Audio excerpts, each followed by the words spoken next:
السلام علیکم ورحمۃ اللہ وبرکاتہ۔ حضرات محترم، آج ہم انشاءاللہ عز و جل اپنی اس مختصر سی ویڈیو میں اللہ رب العزت کے فرمان، اللہ رب العزت کے احکام، اللہ رب العزت کی ان باتوں کے بارے میں جانیں گے جو اللہ نے قرآن مقدس کی صورت میں ہم سبھی کی ہدایت کے لیے نازل فرمایا ہے۔ ویڈیو پسند آئے تو ویڈیو کو لائک کریں، شیئر کریں، اور اگر ہمارے محمدی چینل پر نئے آئے ہوں تو اسے ضرور سبسکرائب کر کے بیل آئیکن کو بھی ضرور دبائیں تاکہ اس طرح کی تمام انفارمیٹیو ویڈیوز آپ تک ضرور پہنچے۔ حضرات محترم، اس سے پہلے والے ایپیسوڈ میں ہم نے اپنے پروگرام درس قرآن میں ہم نے اللہ کی بہت ساری باتوں کے بارے میں جانا۔ اس میں یہ جانا کہ اللہ نے حضرت آدم کو اور شیطان کو جنت سے دنیا میں آخر کیسے بھیجا، اور پھر اس کے بعد دنیا میں آنے کے بعد وہ کیسے ایک دوسرے کے دشمن بنے، اور پھر اس دنیا میں وہ رہائش پذیر ہوئے، یہیں پہ وہ رہنے لگے، اور آج تک شیطان انسانوں کا کھلا ہوا دشمن ہے، اور وہ ہمہ وقت یہی چاہتا ہے کہ لوگوں کو اللہ کے راستے سے بھٹکاتا رہے۔ آج مزید ہم یہ جانیں گے کہ آخر اس کے بعد اللہ نے آگے کیا فرمایا۔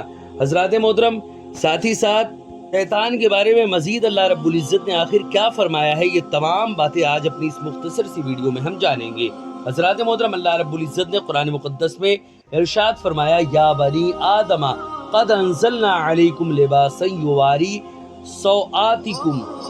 سوآتکم وریشا ولباس التقوی ذالک خیر ذالک من آیات اللہ لعلکم یذکرون۔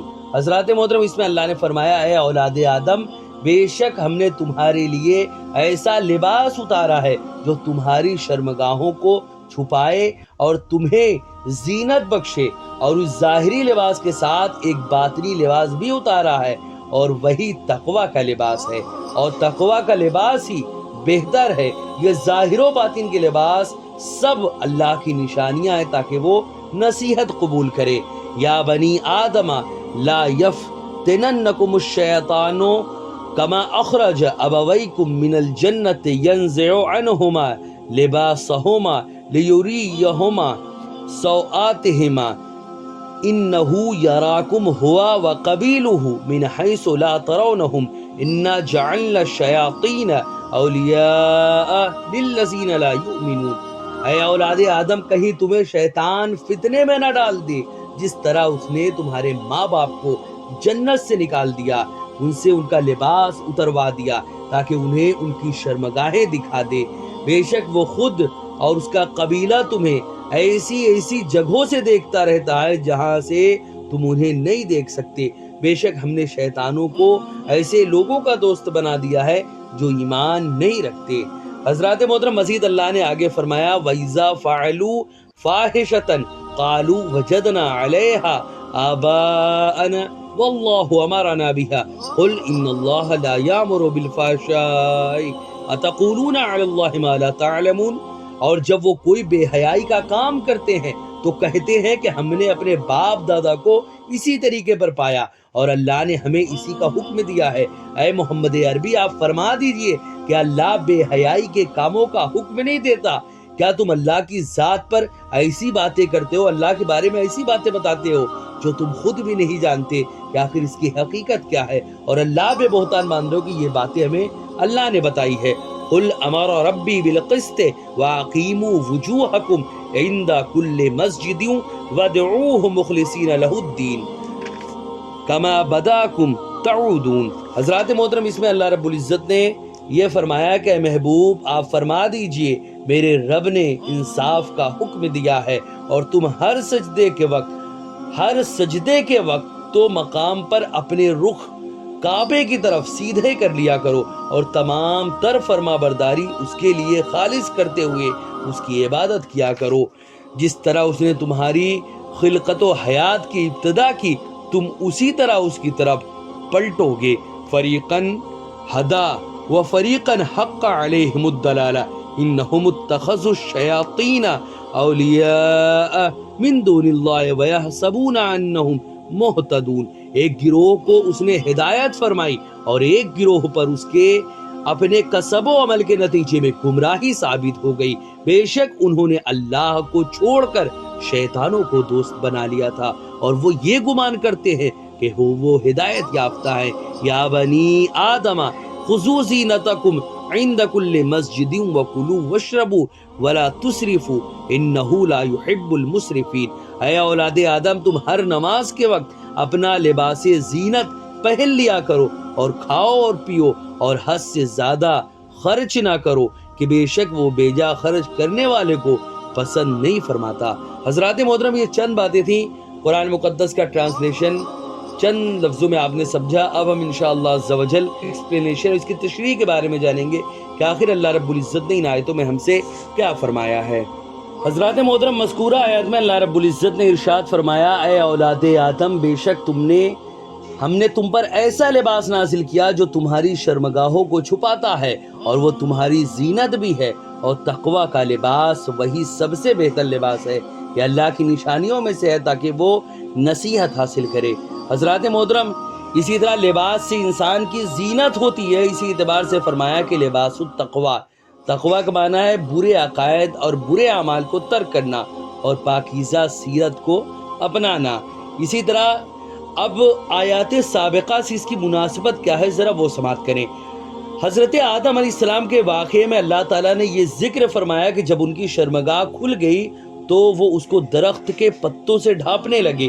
اس کے بعد اللہ تعالیٰ نے یہاں پر یہ بیان فرمایا کہ اللہ تعالیٰ نے لباس اس لیے پیدا فرمایا کہ اس سے لوگ اپنی شرمگاہوں کو چھپائیں، اور اس پر متنبع فرمایا کہ اللہ تعالیٰ کا بہت بڑا احسان اور انعام ہے کہ اس نے لباس کے ذریعے لوگوں کو اپنی ستر پوشی پر قادر فرمایا۔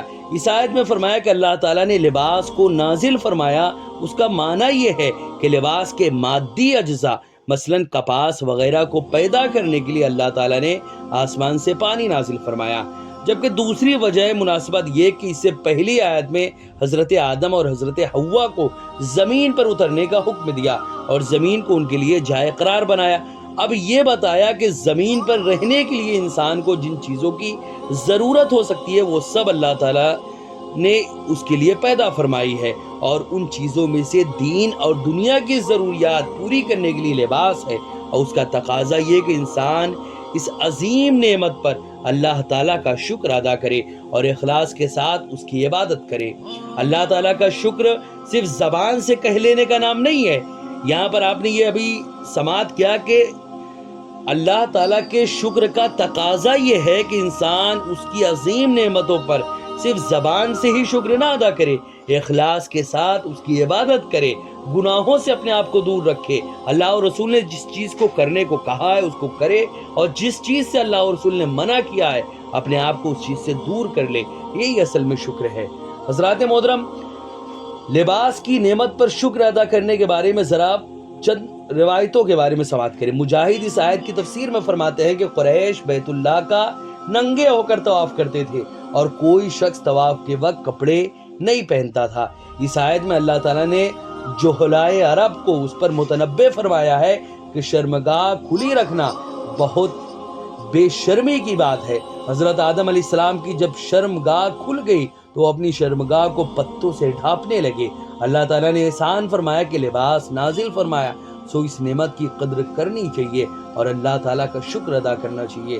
حضرات محترم، اسی طرح حضرت امام احمد بن حنبل روایت کرتے ہیں حضرت علی رضی اللہ تعالیٰ عنہ نے 3 درہم کا ایک کپڑا خریدا۔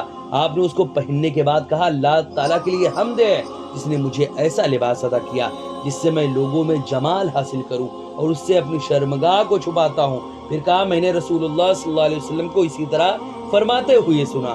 حضرات محترم، اسی طرح انسان کی شرمگاہ جس کا چھپانا فرض ہے، اس کے مصداق میں بھی فقہا کا اختلاف ہے۔ بعض لوگوں کا کیا نظریہ ہے، بعض لوگوں کا کیا، ذرا وہ سماعت کرے۔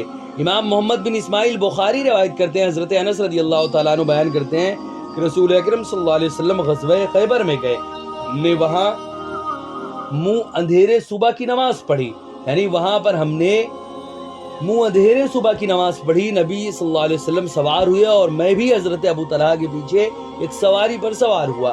نبی صلی اللہ علیہ وسلم نے خیبر کی گلیوں میں گھوڑے کو دوڑایا۔ اس وقت میرا جو ہے گھٹنا نبی کی ران سے مس کر رہا تھا۔ پھر آپ نے اپنی ران سے چادر ہٹائی حتیٰ کہ میں نبی صلی اللہ علیہ وسلم کی ران کی سفیدی کی طرف دیکھتا رہا۔ اس حدیث سے ان علماء نے یہ ثابت کیا کہ ران شرمگاہ میں شامل نہیں ہے۔ امام مالک نے کہا ہے کہ ناف شرمگاہ نہیں ہے، اور کوئی شخص اپنی بیوی کے سامنے اپنی ران کو اریاں کرے تو میں اس کو مکروہ قرار دیتا ہوں۔ امام شافعی نے کہا صحیح یہ ہے کہ ناف اور گھٹنے شرمگاہ نہیں ہیں۔ اسی طرح ناف کے شرمگاہ نہ ہونے پر بھی دلیلیں ہیں۔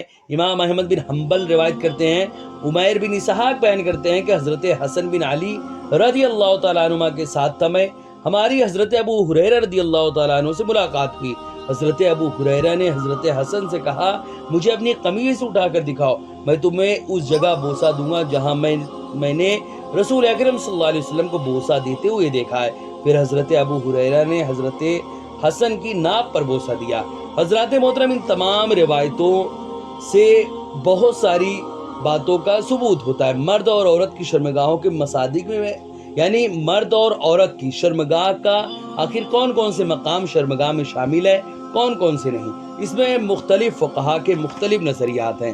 خیر، اب میں اسی طرح عورتوں کی شرمگاہ کے بارے میں ہے کہ عورت کا پورا جسم شرمگاہ ہے اور واجب الستر ہے، ان تمام چیزوں کو چھپانا واجب ہے سوائے اس کے چہرے اور ہاتھوں کے۔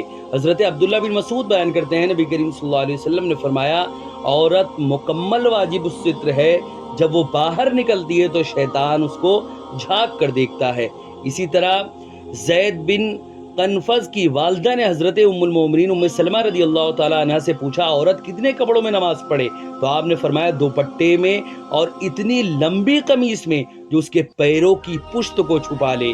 اسی طرح امام ابو داؤد نے قتادہ سے مرسلن روایت کیا کہ رسول اکرم صلی اللہ علیہ وسلم نے فرمایا جب لڑکی بالغہ ہو جائے تو اس کے چہرے اور پہنچوں تک ہاتھوں کے سوا کسی عضو کو دیکھنا جائز نہیں ہے۔ حضرات محترم، مزید اللہ نے آگے فرمایا اے اولاد آدم کہیں شیطان تم کو فتنے میں نہ مبتلا کر دے جس طرح وہ تمہارے ماں باپ کو جنت سے اخراج کا سبب بنا تھا اور ان کے لباس اترنے کا سبب بنا تھا تاکہ انجام کار وہ انہیں ان کی شرمگاہیں دکھائے۔ بے شک وہ شیطان اس کا قبیلہ تمہیں دیکھتا ہے جہاں سے تم ان کو نہیں دیکھ سکتے۔ بے شک ہم نے شیطانوں کو ان لوگوں کا دوست بنایا ہے جو ایمان نہیں رکھتے۔ حضرات محترم، انبیاء علیہ السلام کے قصوں اور واقعات بیان کرنے سے مقصود یہ ہوتا ہے کہ بعد کے لوگ اس سے سبق حاصل کریں اور انبیاء علیہ السلام کی پاکیزہ سیرتوں پر عمل پیرا ہوں اور راہ حق میں ان کی دی ہوئی قربانیوں کو اپنے لیے مشعل راہ بنائے۔ یہاں پر یہ بتلانا ہے کہ ابلیس لعین کے وسوسہ اندازیوں سے حضرت آدم علیہ السلام کی اولاد کو خبردار رہنا چاہیے۔ وہ جنت سے ان کے ماں باپ کے نکلنے کا سبب بن چکا ہے، ایسا نہ ہو کہ ان کی اولاد بھی اس کے فریب کاریوں اور کفر و شرک اور گناہوں کی زینت دینے اور ان کی طرف مائل کرنے کی وجہ سے کفر و شرک یا حرام کاموں میں مبتلا ہو جائے اور اس کے نتیجے میں جنت سے عارضی یا دائمی طور پر محروم ہو جائے۔ نعوذ باللہ من ذالک دائما ابدا۔ حضرات محترم، اس آیت سے بظاہر یہ معلوم ہوتا ہے کہ ابلیس کے بہکانے پر شجر ممنوع سے کھانے کی وجہ سے حضرت آدم علیہ السلام کو جنت سے زمین کی طرف بھیجا گیا اور سورہ بقرہ میں فرمایا کہ میں زمین میں خلیفہ بنانے والا ہوں۔ اس سے معلوم ہوتا ہے کہ وہ خلافت کی وجہ سے زمین پر بھیجے گئے اور بظاہر ان دونوں آیتوں میں تعارض ہے۔ اس کا جواب یہ ہے کہ حضرت آدم علیہ السلام کو زمین پر بھیجنے کا سبب جو ہے وہ حقیقی کار خلافت انجام دینا ہے اور سبب ظاہری شجر ممنوع سے کھانا ہے۔ حضرات محترم، اسی طرح اس آیت میں فرمایا کہ شیطان اور اس کا قبیلہ انسانوں کو دیکھتا ہے، انسان اس کو نہیں دیکھ سکتے۔ اس کی وجہ یہ ہے کہ اللہ تعالیٰ نے جنات اور شیطان میں ایسی قوت ادراک پیدا کی ہے جس کے وجہ سے وہ انسانوں کو تو دیکھ لیتے ہیں اور عام انسان میں ایسی قوت ادراک پیدا نہیں ہے کہ جس کے وجہ سے وہ جنات اور شیطان کو دیکھ سکے، کیونکہ جنات اور شیطان کے جسم لطیف ہیں، اس لیے ان کی شعاع بصر یعنی ان کی جو شعاع بصر بہت قوی ہے، وہ اجسام لطیفہ اور اجسام کثیفہ دونوں کو دیکھ لیتی ہے اور عام انسانوں کے اجسام جو ہیں وہ کثیف ہوتے ہیں، اس لیے ان کی شعاع بصر لطیف اجسام کو نہیں دیکھ سکتی۔ البتہ انبیاء علیہ السلام بطور معجزہ اور اولیاء کرام بطور کرامت جنات اور شیطان کو دیکھ لیتے ہیں۔ اس لیے ہم نے کہا کہ عام انسان جنوں کو نہیں دیکھ سکتے، یعنی خاص انسان ان کو دیکھ لیتے ہیں۔ حضرات محترم، بقیہ باتیں انشاءاللہ عز و جل ہم نیکسٹ ایپیسوڈ میں جانیں گے کہ اس کے بعد کون کون سے معاملات واقع ہوئے۔ ویڈیو پسند ہے تو ویڈیو کو لائک کرے، شیئر کرے، اور اگر ہمارے محمدی چینل پر نئے آئے ہوں تو اسے ضرور سبسکرائب کر کے بیل آئیکن کو بھی ضرور دبائیں تاکہ اس طرح کی تمام انفارمیٹیو ویڈیوز آپ تک ضرور پہنچے۔ آپ سے گزارش ہے کہ ہمارے چینل پر جتنے بھی ویڈیوز ہیں آپ خود بھی دیکھیں، اپنے دوستوں، احباب، رشتہ دار اور ملنے جلنے والوں کو بھی ضرور شیئر کریں۔ السلام علیکم ورحمۃ اللہ وبرکاتہ۔